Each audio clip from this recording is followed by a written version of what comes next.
Kamal sir இருக்கும்போது ஒரு respect தானாவே இருந்துச்சோ, ஒரு பயம் இருந்துச்சோ, அந்த ஷோக்கு என்ன தேவையோ அது இருந்துச்சோ அப்படின்ற மாதிரி ஒரு ஃபீல் இருந்துச்சு. இப்போ இருக்கிறவங்க ஹோஸ்ட் யாருன்றது முக்கியம் இல்லை, பட் ஆனால் இருக்கிறவங்களுக்கே ரெஸ்பெக்ட் கொடுக்க மாட்டுறாங்களோ, பிக் பாஸ் கூட ரெஸ்பெக்ட் இல்லையோ, அந்த மாதிரி ஒரு ஃபீல் இருக்கு. அப்படி ஒரு போஸ்ட் தளபதியோட கூட நிக்கிற ஒரு பாப்பா நிக்கணும்னே உங்களுக்கு என்ன ஞாபகம்? அந்த பாப்பா பார்க்கும்போது என்னையே பார்க்குற ஒரு ஃபீலிங். இப்படிதான் நான் இருந்தேன் அந்த வயசுல. தெரியல, லைக் அவர் என்ன யோசிச்சிருப்பாரு, அவருக்கு என்ன தோணி இருக்கும், எதனால பாலிடிக்ஸ் வந்திருப்பாரு அப்படின்னு ஒரு ஒரு டவுட் இருந்துச்சு. அண்ட் அவர் சொன்ன மாதிரி அவர் கெரியரோட உச்சத்துல தான் இருந்தாரு, பட் அவர் அது வேணாம், நான் வந்து இப்படி போறேன் அப்படின்னு வந்திருக்காரு. எதனால இருக்கும் அப்படின்னு இருக்கு. நம்ம தளபதியா இது அப்படின்னு இவங்களை பத்தின பேச்சு வந்துகிட்டே இருக்கு அப்படின்னா ஐ வில் சே பாரு. நோ மேட்டர் வாட், அவங்க வந்து நல்லதா பண்றாங்களா கெட்டதா பண்றாங்களா, பேர் நல்லா இருக்கா, அதெல்லாம் முக்கியமே கிடையாது. ஏதோ பண்றா அந்த பொண்ணு, பண்ணி பண்ணி பண்ணி அவங்க பேரே சொல்ல வைக்கிறாங்க, உங்க எல்லார் மண்டியும் பிச்சுக்க வைக்கிறாங்கல்ல, அதுவே அங்க பெரிய விஷயம் தான். யாரும் வந்து குவியலங்க. ஏங்க அங்க வேலை பார்த்துட்டு இருப்பாங்க இல்லையா, அவங்க இருந்தாங்க, ஹிந்திக்கார பையா இருந்தாங்க. ஸோ அவங்க எல்லாரும் தான் இருந்தாங்க. அவங்க முன்னாடி தான் நாங்க ஆடிட்டு இருந்தோம். அந்த பையாஸ்லாம் வந்து மிரட்டிட்டு போனாங்க, போட்டோ தேதோ ஏய் அப்படின்னு. நான் அவங்களுக்காக தான் ஆடுறேன் அப்படின்னு அவங்க நினைச்ச ஒரு மாதிரி ஜாலி ஆயிட்டாங்க. நம்ம கூட actress, dancer, YouTuber, creator Raveena நம்ம கூட இருக்காங்க. வணக்கம். வணக்கம். நலமா இருக்கீங்களா? நலமா இருக்கேன், நீங்க நலமா இருக்கீங்களா? சூப்பரா இருக்கேன். Why market Billa? Why market Billa because பாட்டு நல்லா இருந்துச்சு, கான்செப்ட் நல்லா இருந்துச்சு, ஃபுல் டான்ஸ் அந்த மாதிரி. அண்ட் மோர் இம்பார்ட்டன்ட்லி இந்த பிரத்யாகரா அந்த ப்ரொடக்ஷன் இருக்காங்க இல்லையா, ஸோ அவங்க இந்த பாட்டுலேருந்து ஜென்ரேட் ஆகிற ரெவென்யூலேருந்து ஒரு பர்சன்டேஜ் ட்ரஸ்ட்டுக்கு டொனேட் பண்ணுறாங்க. ஸோ லைக் ஹோல் கான்செப்டாகவே வாவா இருந்துச்சு. அண்ட் ஆஃப்கோர்ஸ் கோரியோகிராஃபர் வந்து விஷால் சார். ஸோ எல்லாமே ஒரு கௌதம், எல்லாமே ஒரு ப்ளஸ்ஸாக இருந்துச்சு. சரி ஓகே அப்படின்ற மாதிரி தோணுச்சு. சூப்பர். அண்ட் கோயம்பேட் மார்க்கெட்ல ஃபுல் அண்ட் ஃபுல் இதோடைய ஷூட்டிங் நடந்திருக்கு. கோயம்பேட் மார்க்கெட்ல நீங்க போயிட்டு ஆடும் போது உங்களுடைய ஃபேன்ஸ் எல்லாம் வந்து அப்படியே அங்க அப்படியே குவிஞ்சிருப்பாங்களே, எப்படி நீங்க ஹேண்டில் பண்ணீங்க? ஃபேன்ஸ்லாம் யாரும் வந்து குவியலங்க. ஏங்க அங்க வேலை பார்த்துட்டு இருப்பாங்க இல்லையா, அவங்க இருந்தாங்க, ஹிந்திக்கார பையா இருந்தாங்க. ஸோ அவங்க எல்லாரும் தான் இருந்தாங்க. அவங்க முன்னாடி தான் நாங்க ஆடிட்டு இருந்தோம். ஓகே. சோ அப்ப வந்து உங்ககிட்ட ஆட்டோகிராஃப் கேக்க அதெல்லாம் கேட்கல.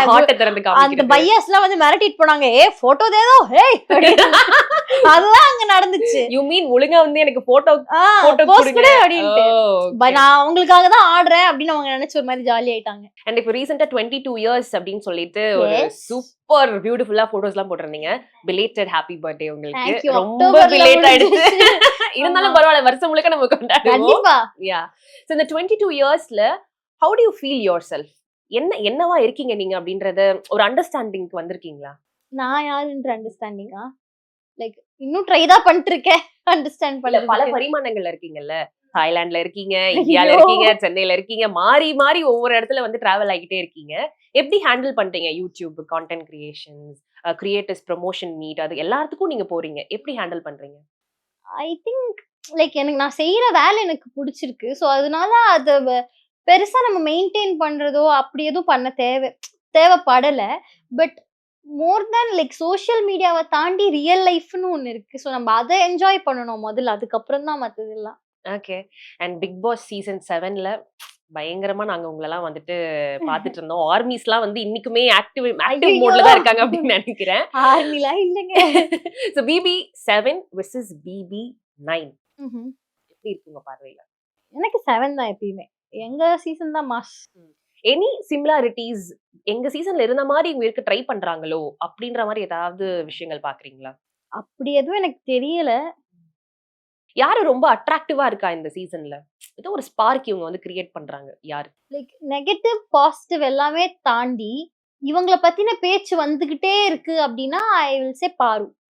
எதையாவது பண்ணி பேச வச்சுட்டே இருக்காங்கல்ல. நமக்கு அந்த வீட்ல என்ன முக்கியமான விஷயம்னா, எப்படியாவது நம்ம பேர் வந்துகிட்டே இருந்துச்சுனாலே அவங்க அந்த வீட்ல தான் இருப்பாங்க. நோ மேட்டர் வாட், அவங்க வந்து நல்லதா பண்றாங்களா கெட்டதா பண்றாங்களா, பேர் நல்லா இருக்கா, அதெல்லாம் முக்கியமே கிடையாது. ஏதோ பண்றா அந்த பொண்ணு, பண்ணி பண்ணி பண்ணி அவங்க பேரே சொல்ல வைக்கிறாங்க, உங்க எல்லார் மண்டியும் பிச்சுக்க வைக்கிறாங்கல்ல, அதுவே அங்க பெரிய விஷயம் தான். ஓகே. அண்ட் கம்ரு பாரு இந்த காம்போ வந்துட்டு உங்களுக்கு எப்படி இருக்கு?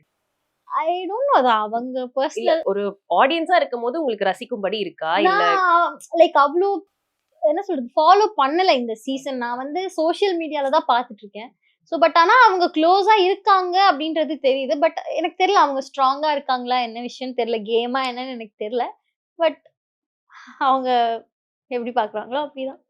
அண்ட் உங்க சீசனுக்கு வந்து இன்னொரு ஒரு மிகப்பெரிய ஒரு பெருமையும் இருக்கு. Tamil serial. Kamal sir host பண்ண லாஸ்ட் சீசன் உங்களோடது எஸ், தான் இல்லையா? எஸ், அதுக்கப்புறம் yes. Vijay Sethupathi sir host பண்ணிட்டு இருக்காரு. And also is doing a good job. ம். But Kamal sir versus Vijay Sethupathi sir இவங்க 2 பேரோடைய வரும்போது என்ன வேரியேஷன்ஸ் வந்து நீங்க ஃபீல் பண்றீங்க? ஐ திங்க் கமல் சார் இருக்கும்போது ஒரு ரெஸ்பெக்ட் தானாவே இருந்துச்சோ, ஒரு பயம் இருந்துச்சோ, அந்த ஷோக்கு என்ன தேவையோ அது இருந்துச்சோ அப்படின்ற மாரி ஒரு ஃபீல் இருந்துச்சு.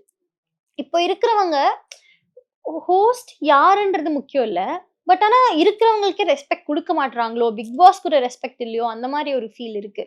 அவங்க என்னடான்னா, அவங்களுக்கு இது ஷோ தான். நான் இதுதான் பண்ணுவேன். என்ன சேனல் நடத்துறது, எனக்கு காசு வருது. அந்த மாரி வேல பார்க்குறாங்களோ அப்படின்னு தோணுது. பேமெண்ட்டுக்காக உள்ள இருக்க மாதிரி ஒரு ஆ ஃபீலிங். மேபி அந்த மேபி மாரி. அந்த ரோலுக்கு இன்னும் ரெஸ்பான்சிபிலிட்டியா அவங்கலாம் இருக்கணுமோ அப்படின்ற ஆ. மாதிரி. சோ உங்க சீசன்ல வந்து பூர்ணிமா அந்த பணம் பெட்டி எடுத்தாங்க இல்லையா? இந்த சீசன்ல யார் வந்து அந்த மாதிரி சஸ்பெக்ட் இவங்க எடுக்கிறதுக்கு நெறைய சான்சஸ் இருக்குன்னு யோசிக்கிறீங்க? ஆ ஐ திங்க் இப்போ பிரஜன் ரீசென்ட்டா உள்ள வந்து பேசிட்டு இருந்ததுனால, ஐ திங்க் சாண்ட்ரா கூட அது எடுக்க வாய்ப்பு இருக்கு. சாண்ட்ரா அவங்க எடுத்துட்டு போலாம். அப்படி இல்லன்னா, அரோரா எடுத்துட்டு போகறதுக்கு வாய்ப்பு இருக்கு. ஏன்னா, அவங்க வந்து ஸ்டார்ட்டிங்கே மணி அப்படின்னு சொல்லியிருந்தனால, அவங்க எடுத்துட்டு போறதுக்கு நெறைய சான்ஸ் இருக்கு. அண்ட் வேற யார் இருக்கா? வேற யாரும் பெருசா மணி எய்ம் பண்ணியிருக்கிற மாரி தெரியல. அவங்க எடுத்துட்டு போக வாய்ப்பு இருக்கு. அண்ட் அந்த டைம்ல யாருக்காவது எப்படியும் நம்ம டைட்டில் அடிக்க போறதில்ல. இது ஒரு நல்ல ஆப்ஷன் அப்படின்னு நெனச்சாங்கன்னா, கிளவரா ப்ளே பண்ணலாம். அது அன்எக்ஸ்பெக்டட் யார் வேணாலும் நானே இன்ஃபாக்ட் உள்ள இன்னொரு வாரம் இருந்திருந்தேன்னா, நானே எடுத்திருப்பீங்க. எடுத்துட்டு தான் வந்திருப்பேன். ஏன்னா நீங்க வந்து இந்த லாஸ்ட் டைம்ல வந்துட்டு ஒரு ஒரு ஒரு ஒரு கன்ஃபியூஸ்டான ஸ்டேட்டுக்கு வந்துட்டீங்க இல்லையா நீங்க? ஏன்னா எனக்கு தெரியும் நான் எப்படியும் டைட்டில் அடிக்க போறதில்ல. எனக்கு ஆனா ஒண்ணு கன்ஃபார்மா இருந்துச்சு. ஒண்ணு பேரண்ட்ஸ் வரதுக்கு முன்னாடியே நான் எவிக்ட் ஆயிருவேன். இல்ல வந்து அடுத்த வாரமே நான் எவிக்ட் ஆயிருவேன்றது மட்டும் எனக்கு ஏதோ இன்ட்யூஷன் சொல்லிட்டே இருந்துச்சு. சரி ஒரு வேளை ஒரு வாரம் போச்சுன்னா நம்ம எடுத்துரலாம் அப்படின்னு இருந்தேன். ஓகே. இதுக்கப்புறம் இந்த பிபி அல்டிமேட் நம்ம சீசன்ஸ்லாம் பண்றாங்க அப்படின்னா, ரவீனா உள்ள போவாங்களா? தாராளமா போவேன். என்னன்னா ஒரு தடவ ஒரு தப்பு பண்ணிட்டோம். செகண்ட் டைம் அந்த தப்ப ரெக்டிஃபை பண்ணி ப்ளே பண்றதுக்கான ஒரு சான்ஸ் இருந்துச்சுன்னா, ஆப்வியஸா ஒரு ட்ரை தான். எனக்கு இன்னும் தெரியல நான் 100% ரெக்டிஃபை பண்ணி ஆடுவேன் நானு. பட் ஸ்டில் இன்னொரு ட்ரை தான். ஓகே. சோ நெறைய ட்ரிப்ஸ்லாம் போறீங்க. YouTubeல நெறைய விளாக்ஸ்லாம் போடுறீங்க. இப்ப இயர் எண்ட் வந்தாச்சு. இல்ல நியூ இயர், பொங்கல் ஹாலிடேஸ் அது வரைக்கும் ஃபுல் ஹாலிடேஸ் தானே. ஒரு ஐட்டினரி குடுங்களேன். ஐட்னரியா? ஆமா. ஃப்ரெண்ட்ஸா சேர்ந்து இந்த இடத்துக்கு நீங்க ட்ரிப்புக்கு போங்க. ஆசமா இருக்கும் அப்படின்னு. போலாமே. தாய்லாந்து போங்க. நான் போன இடத்த தான் சொல்ல முடியும். மணாலி போலாம். காஷ்மீர் போலாம். காஷ்மீர் நல்லா தான் இருக்கும். அம் மணாலி, காஷ்மீர் அந்த மாரி போலாம். அண்ட் கொஞ்சம் நெறைய காசு சேர்த்து வச்சீங்கன்னா வந்து ஸ்விட்சர்லாந்து போங்க. இந்த டிசம்பர், ஜான்வரில கொஞ்சம் ஸ்னோஃபால் அந்த டைம் இருக்கிறனால, அந்த மாரி ஊருக்குலாம் போலாம். அப்படி இல்ல அப்படின்னா, துபாய் கூட போங்க. நல்ல இடம் தான். இதெல்லாம் ஃப்ரெண்ட்ஸுக்கு சொன்னீங்க. கப்புலா போணும் அப்படின்னா. அது கல்யாணம் ஆனவங்கள தானே நீங்க கேட்கணும். என்ன எதுக்கு கேட்கிறீங்க? இல்ல உங்களுக்கு ஒரு காலத்துக்கு அப்புறம் நம்மளும் கல்யாணம் ஆயிட்டுனா இங்கெல்லாம் போகணும்னு ஒரு பக்கெட் லிஸ்ட் இப்பவே நீங்க யோசிச்சு வச்சிருப்பீங்களா? 4 இல்லங்க, இடத்துக்கு நான் போறீங்க. அதெல்லாம் யோசிக்கலங்க. யோசிக்கல. யோசிக்கல. பிளாங்கா இருக்கீங்க. ஆமா. அந்த சாப்டர்லயே பிளாங்கா ஆமா. இருக்கீங்க. என் ஹஸ்பண்ட் வந்து என்ன வந்து இங்க கூட்டிட்டு போறேன் அப்படின்னு சொன்னா, சரிங்க கூட்டிட்டு போங்க அப்படி சொல்லிருவேன். அப்படி. ரைட். அப்போ அந்த அது இல்ல. ஆனா இது இருக்கு. ஆமா. Okay, okay. இப்போ நான் உங்களுக்கு ஒரு சில இமேஜஸ்லாம் காமிக்கிறேன். அந்த இமேஜ் பார்த்துட்டு உங்களுடைய அந்த மலரும் நினைவுகளோ, இல்ல அத பார்த்தோனே உங்களுக்கு என்ன தோணுதோ நீங்க வந்து அத சொல்லலாம். ஓகே. இத பார்த்தோனே உங்களுக்கு என்ன ஞாபகம் வருதுன்னு சொல்லுங்க. தளபதியா? ஆமா. ஜனநாயகனுடைய 3rd சிங்கிள் இப்போ ரிலீஸ் பண்ணிருக்காங்க. பட் இப்படி ஒரு போஸ்ட் தளபதியோட கூட நிக்கிற ஒரு பாப்பா நிக்கனோனே உங்களுக்கு என்ன ஞாபகம்? என் ஞாபகம் தான் வந்துச்சு. So how was that? எப்படி இருந்துச்சு அந்த தளபதிக்கும் இன்னைக்கு? கூஸ் பம்ப்ஸ் தான் ஃபுல்லா. இன்னைக்கு ஒன் லாஸ்ட் டைம் ஜனநாயகன். அந்த பாப்பா பார்க்கும்போது என்னையே பார்க்குற ஒரு ஃபீலிங். இப்படிதான் நான் இருந்தேன் அந்த வயசுல. இப்படி இருந்தனா இப்படி இப்படி ஆயிட்டேன். என்ன நான் அப்ப கொஞ்சம் குண்டா இருந்தேன். ஆமா. நீங்க கொஞ்சம் வந்து பப்ளியா தான் இருந்தீங்க. பட் கியூட்டா இருந்தீங்க. சோ அப்போ நீங்க பார்த்த தளபதிக்கும் இப்போ ஒன் லாஸ்ட் டைம் ஜனநாயகன், இன்னொரு பக்கம் டிவிகே தலைவர் தளபதி இதெல்லாம் வந்துட்டு அன்னைக்கு நீங்க நினைச்சீங்களா? ஒரு சின்ன பாப்பாவா இருக்கும்போது ஒரு 10, 12 இயர்ஸ் கழிச்சு இவரு இந்த மாதிரிலாம் இருப்பாரு அப்படின்னு நீங்க யோசிச்சீங்களா? ம்ஹ்ம். இப்போ பார்க்கும்போது எப்படி இருக்கு? தெரியல. லைக் அவரு என்ன யோசிச்சிருப்பாரு? அவருக்கு என்ன தோணியிருக்கும்? எதனால பாலிடிக்ஸ் வந்திருப்பாரு? அப்படின்னு ஒரு ஒரு டவுட் இருந்துச்சு. அண்ட் அவரு சொன்ன மாதிரி அவரு கெரியரோட உச்சத்துல தான் இருந்தாரு. பட் அவர் அது வேணாம், நான் வந்து இப்படி போறேன் அப்படின்னு வந்திருக்காரு. எதனால இருக்கும் அப்படின்னும் இருக்கு. ஆல்சோ அவரு பேசுறதெல்லாம் நல்லா இருக்கும். சோ அது ரொம்ப பிடிக்கும். நிறைய பேர் செட்ல சொல்லுவாங்க இல்லையா, இந்த மாதிரி அவரு நிறைய பேச மாட்டாரு, ஆமா, ஆமா. சைலண்டா இருப்பாரு. ஆனா இப்போ வந்து அரசியல் மேடையில ஆமா, பிச்சு ஆமா, ஆமா. உதறாருல்ல. லைக் நான் வொர்க் பண்ணும்போதே ஒரு இயர்ஃபோன்ஸ் போட்டு அமைதியா சைலன்ட்டா ஒரு இடத்துல போய் உட்கார்ந்துப்பாரு. அவருக்கு ஷார்ட்ன்னா மட்டும் வந்துட்டு போவாரு. அது தாண்டி இப்ப ரீசென்ட்டா கொஞ்சம் ஆடியோ லான்ச்லலாம் கொஞ்சம் பேச ஆரம்பிச்சாரு. சோ அதெல்லாம் நல்லா வாவ்! அப்படின்னு இருக்கவே இப்போ ரொம்ப சூப்பரா பேசுறாரு. சோ நம்ம தளபதியா இது அப்படி இருக்கு. ஓகே, உங்களுக்கு தளபதிய பர்சனலா பிடிக்குமே. அதனாலயே ஒரு கேள்வி கேட்கிறேன். நீங்க வந்து அவருடைய வர்ச்சுவல் வாரியர்ஸ்ல ஒரு நபரா? இல்ல, இல்ல. இல்ல, இல்ல. இல்ல. இல்ல. ஓகே. பகிரங்கமாக சொன்ன ரவீனா. ஐயய்யோ! Okay, okay. இல்லங்க அந்த ஓப்பனா நீங்க பேசுறீங்கல்ல. இருக்கு இல்ல அப்படின்றது. That's good. வர்ச்சுவல் வாரியர்ஸ்னா அந்த கார்டெல்லாம் எடுத்திருக்காங்களே அதுவா? அப்படியும் சொல்லலாம். இல்ல ஐ சப்போர்ட் இன்டர்நெட்ல டிவிகே அப்படின்ற மாரியும் எடுத்து. இல்ல, இல்ல. அந்த மாரிலாம் இல்ல. அவருக்கு சப்போர்ட் பண்றேன். பட் நான் எந்த கட்சிக்கும் இன்னும் முன் வரல. நான் அத ஓப்பனா இன்னும் சொல்லவும் இல்ல. அதுக்கப்புறம் தளபதி கூட உங்களுக்கு நடிக்கிறதுக்கு வாய்ப்பு ஏதாவது புலி படத்துல வந்தது? நடிச்சேன். நடிச்சீங்க. Okay, okay, okay. இல்ல அதுக்கப்புறம் ரீசன்ட் டைம்ஸ்ல இல்ல இப்போ மூவிஸ்ல ரீசென்ட்டா எதுவும் இல்ல. எப்ப கான்டாக்ட் பண்ணீங்க லாஸ்ட்டா அவர? நான் எங்க அவர கான்டாக்ட் லைக் பண்றேன். ஒரு கம்யூனிகேஷன் இல்ல பார்த்தது அந்த இல்ல, மாதிரி. இல்ல. அந்த மாரி எதுவுமே நடக்கல. லாஸ்ட்டா ஷூட் அப்ப பார்த்ததுதான்.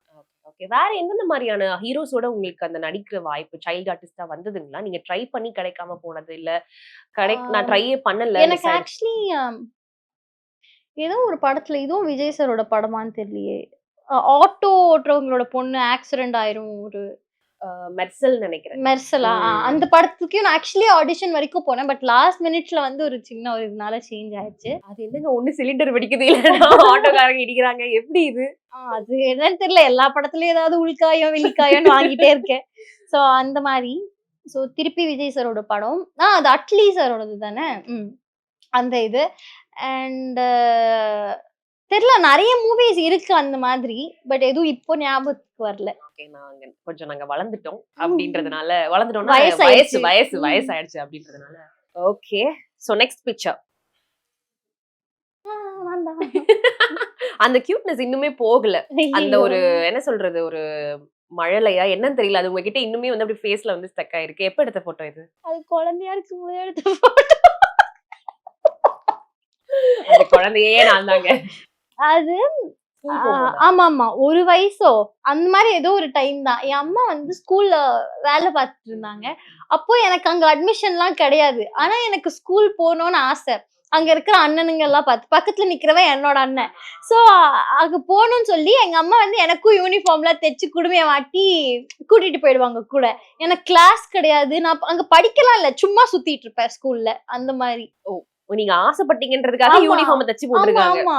நான் கூட உங்க ஃபர்ஸ்ட் டே ஸ்கூலோன்னு நெனச்சேன். அது குழந்தைங்க. 3 வயசுலாம் இல்ல அதுல. Okay, okay. ஆமா பல்லு கூட கீழ 2 தாங்க ஆமா இருக்கு. 2 தான் இருக்கு. 3 வயசு குழந்தைலாம் இல்ல. பரவால்ல. அப்பவே உங்கள் ஆசையை நிறைவேற்றிய தாய் Yes. அவங்க அப்படின்றது அந்த இட்ஸ் வெரி குட். யூனிஃபார்ம்லாம் பார்த்தா இவ்ளோ தான் இருக்கும் இப்போ. குச்சியா வச்சிருக்கீங்களா? என் வீட்ல வச்சுருவாங்க. ஓ! சூப்பர். சோ அடுத்த போட்டோ. ஆக்சுவலா இது வந்து உங்களுடைய பயோ. ஆ சரிங்களா? அந்த பயோல தமிழ்ல 2 வரி வந்து நீங்க போட்டிருக்கீங்க. என்ன திருக்குறள். என்னன்னு அத எக்ஸ்பிளைன் பண்ணுங்க. அது என்னன்னா, அது ஒரு கொக்க பத்தின ஒரு திருக்குறள்.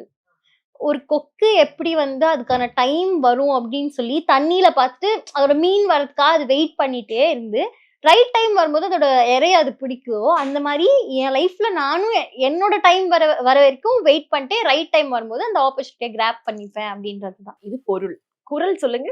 கொக்கு இருங்க பார்த்து சொல்லுங்க. ரவீனாக்கு தமிழ் மேல அதீத பற்றோ? ஆமா இதுக்கு முன்னாடி வேற ஏதோ போட்டிருந்தேன். அது நானே மறந்துட்டேன். கொக்கக்க கூம்பும் பருவத்து மற்றதன் குத்தொக்க சீத்த இடத்து. அடடடடட துப்பாருக்கு துப்பாய அப்படி அது ஒரு டங் ட்விஸ்டர் மாதிரி இருக்கு இல்லையா? ஆமா, ஆமா. Super, super. திருக்குறள்ல வந்து பயோல போடுறதெல்லாம் வந்து சாதாரண விஷயம் கிடையாது. தமிழ் மேல அதிகமான லவ் இருக்கிறவங்க கூட தான் அப்படி பண்ண முடியும். சோ அந்த இதுக்கு விதத்துல முன்னாடி வந்து மகிழ் hats off. வித்து மகிழ் அப்படின்னு போட்டிருந்தேன் இதுக்கு முன்னாடி. சந்தோஷப்படுத்தி நீ சந்தோஷமா ம். இரு. தேவையில்லாம நோண்டாத யாரையும் போயிட்டு அதுதான். அப்படின்றதுக்கான விளக்கம். ஓகே. சோ இப்போ நெக்ஸ்ட் இமேஜ் நான் ஒருத்தரை காமிக்கிறேன் பாருங்க. இவரு ஞாபகம் இருக்கா? இருக்கு. ஓகே. அவர்ட்ட இப்போ கம்யூனிகேஷன்ல இருக்கீங்களா? லைக் அவரு லாஸ்ட்டா அவரோட சாங் ஏதோ வந்தப்போ அதோட லிங்க்க ஷேர் பண்ணி நம்ம படம் பாட்டு அப்படின்னு அனுப்பிச்சிருந்தாரு. Okay, okay. சோ அவரோட மேரேஜ் வெட்டிங்க்குலாம் விஷ் பண்ணீங்களா? இல்ல நான் எதுவும் பண்ணல. அவ்ளோ க்ளோஸ்லாம் இல்ல. ஓகே. லைக் ஒரு இன்டர்வியூல ஏதோ பேசியிருக்கோம். அந்த மாரி தான். Okay, okay, okay. ஒரு இடத்துல கூட நீங்க சொல்லியிருந்தீங்க. ஜேசன் விஜய் அவர் ஏதாவது படம் எடுத்தாருன்னா, நான் நடிக்க தயாரா இருக்கேன் ம். அப்படின்ற மாதிரி. இப்போ ஒரு அவரு டெபியூ கூட நடிக்க அவர் கூட ஆ. நடிக்கிறதுக்கா? ஓ! பட் இப்போ ஒரு டெபியூ ஃபிலிம் எடுத்துட்டு இருக்காரு இல்லையா? ஆமாமா அதுல எடுத்துருக்காரு. ஏதாவது சான்ஸ் ஒரு எனிதிங் நீங்க அப்ரோச் பண்ணீங்களா? என்ன மாதிரியான ஃபிலிம்ல அவர் கூட நடிக்கணும் நீங்க? என்ன மாரி ஃபிலிமா இருந்தாலும் ஓகே தான். இல்ல உங்களுக்குள்ள ஒரு கற்பனை இருக்கும்ல. இந்த மாதிரி ஒரு ஒரு ஸ்டோரி லைன் இருந்தா இன்னும் சூப்பரா இருக்கும். தளபதியோட பையன், நம்ம ஸ்டோரி இப்படி இருந்தா இன்னும் பயங்கரமா இருக்கும். அப்படிலாம் எதுவும் கற்பனை பண்ணல. கற்பனை திறன் கொஞ்சம் மங்கி கிடக்கு. யாருக்கு? உங்களுக்கா? சரி. நீங்க இருக்கிற 4 பரிமாணங்கள் நான் சொல்றேன். Actor, dancer, YouTuber, creator, content creator. யூடியூபரும், கன்டென்ட் கிரியேட்டரும் ஒண்ணு தானோ? எனக்கு தெரியலையே. யூடியூபர் வேற, கான்டென்ட் ஆமா. கிரியேட்டர் வேற கன்டென்ட் கிரியேட்டர் வந்து அதர் சோசியல் மீடியாஸ்ல ரீல்ஸ் அந்த மாதிரி போடுறாங்க. இது 4த்துல 1, 2, 3, 4 நீங்க பிளேஸ் பண்ண போறீங்க ரவீனாவ. அப்படின்னா 1 எதுக்கு? 2 எதுக்கு? 3 எதுக்கு? 4 எதுக்கு? ஃபர்ஸ்ட் வந்து டான்சர், செகண்ட் வந்து ஆக்டர், தேர்ட் வந்து கிரியேட்டர், ஃபோர்த் வந்து YouTuber. Okay, okay Raveena. So இன்னும் நெறைய இந்த மாரி ஆல்பம் சாங்ஸ் நீங்க சொன்ன மாரி உங்க கரியர்ல நெக்ஸ்ட் ஸ்டெப்ஸ்க்கு என்னலாம் வழிகள் இருக்கோ, அது எல்லாத்தையுமே நீங்க அழகா போங்க. நாங்க உங்களுக்கு பின்னாடி சப்போர்ட் பண்ணிட்டு இதே மாரி கண்டிப்பா. நெறைய தேங்க் யூ. ப்ரமோஷன்ஸ்ல மீட் பண்ணலாம். Thank you. கண்டிப்பா. Thank you so much.